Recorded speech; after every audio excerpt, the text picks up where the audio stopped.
For centuries, beauty was strictly conceived through the human eye, with purely aesthetic meaning. But beyond our own perception, a fundamental question arises. Does beauty exist just because, or does it fulfill a specific role in nature?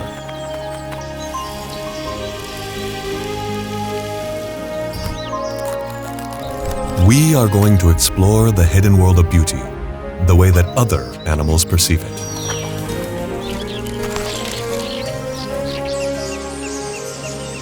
A universe where beauty is born of details that are often invisible to our own limited senses.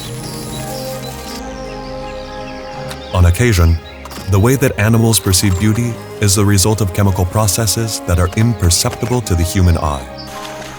They are so intimate that they are closely tied to the instinct for survival. A delicate web of invisible bonds that connects life, instinct, and the future of the generations to come.